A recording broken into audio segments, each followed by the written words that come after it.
जब रणविजय इस दरवाजे को तोड़कर उसके ऊपर चढ़ते हैं तो अब ये इस रोड के एकदम पीछे खड़े हैं, लेकिन जैसे ही कैमरा दूसरी एंगल से दिखाता है तो ये तो रोड के आगे हो जाते हैं। अभी नहीं, क्योंकि जब रणविजय इस दरवाजे पे गोली मारता है तो गोली आराम से दरवाजे के पार होकर उस बंदे को लग जाती है, लेकिन जब रणविजय के ऊपर फायरिंग होती है तो देखो रणविजय उसी दरवाजे का कवर ले रहे होते हैं, लेकिन इस बार गोली दरवाजे के पार नहीं होती। फिर इसी सीन में जब रणविजय इस बंदे के अखरोटों में गोली मारते हैं तो देखो नीचे से खून निकल रहा होता है, लेकिन ये कैसा खून है जो गायब भी हो जा रहा है। जब ये बंदा ऊपर से बम फेंकता है तो ये बम तो फटा ही नहीं। फिर जब ये लोग बम को उठाकर उसकी तरफ वापस फेंकते हैं तब जाके बम फटा है। उसमें से भी एक बम फिर रणविजय के पास आकर फटता है। भाई ये सीन तो मुझे पूरा कार्टून ही लगा। मतलब ये ग्रेनेड तो 3 से 5 सेकंड में ही फट जाता है भाई, लेकिन ये तो इन्हें ऐसे फेंक रहे हैं जैसे आलू को भी हो। और भाई इस सीन का क्या ही कहना, यहाँ पर इतने सारे बंदे होकर भी एक को नहीं मार पाए। मतलब लिटरली इस बंदे को इतना टाइम मिला कि ये आराम से रणविजय को मार सकता था, लेकिन नहीं भाई। वो बंदा सोचता होगा कि अगर मैंने रणविजय को अभी मार दिया तो मूवी तो यही खत्म, इसलिए उसने नहीं मारा। यहाँ रणविजय और उसकी टीम ये बॉक्स तोड़कर इंडिया की सबसे बड़ी मशीन गन निकाल रहे होते हैं तो साफ साफ दिख रहा है कि बॉक्स अभी भी खाली है और अपने रणविजय भैया से भी छोटी है। मतलब मशीन गन तो रणविजय से छोटी ही होगी ना, लेकिन जैसे ही निकाल कर चलाने लगते हैं तो ये तो इतना बड़ा हो जाता है कि अपने रणविजय भैया तो पीछे दिख ही नहीं रहे हैं। और जितना बड़ा ये गन है उससे तो किसी भी इंसान का भरता बन जाना चाहिए, लेकिन यहाँ तो सब ऐसे पड़े हैं जैसे इन्हें पिस्टल से मारा गया हो। अब यहाँ पर इंडिया के सबसे अमीर आदमी को गोली लग जाती है, उसके बाद मीडिया में शोर मच जाता है, फैक्ट्री के वर्कर आ जाते हैं, फैमिली आ गया, 8 साल बाद बेटा पलट के आ गया, लेकिन पुलिस ही नहीं आई।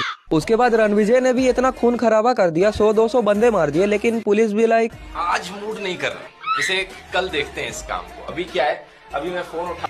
यहाँ जोया रणविजय के पास आती है और कहती है कि एक बार फिर से दिल को धड़कते हुए देखना चाहती हूँ। फिर अपने रणविजय भैया जोया को अपना दिखाने ले जाते हैं और कई बार ये दिल दिखाने वाला कार्यक्रम चलता रहता है। उसके बाद जाकर बोलती है कि मैं उसकी मंगेतर नहीं हूँ, मैं झूठ बोल रही थी। और ये बात अपने रणविजय भैया को पहले से ही पता था। सही खेल गया। जब भाई तुझे पहले से पता था तो उसके मुंह में अपना हथियार रखने की जगह गन ही रख देता, फिर वो खुद ही बक देती। रणविजय सोच रहा होगा कि जब ये दे रही है तो हमें लेने में क्या दिक्कत है, और इसने अपनी बंदी को धोखा ऐसे दे दिया और कह रहा है कि मजबूरी थी, करना पड़ा सच उगलवाने के लिए। मतलब यहाँ पर भी सही खेल गया। लेकिन एक सेकंड भाई, अभी थोड़ी देर पहले यहाँ तो कोई भी टेबल वगैरह नहीं था, तो ये छलनी कहाँ भाई, हवा में ही रख दी क्या भाई? ये से अच्छा तो मुझे रश्मिका का लगा। यहाँ जब गीतांजलि बोलती है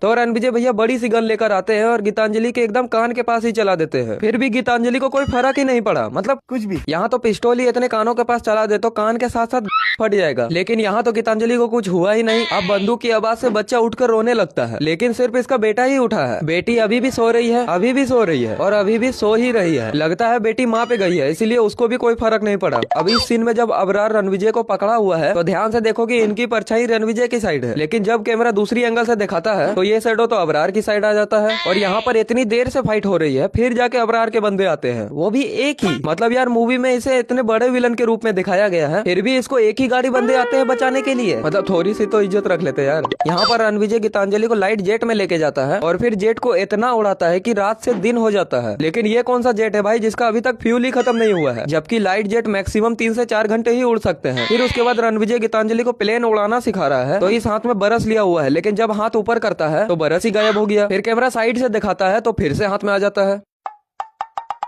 तो ये वीडियो होती है यहीं पे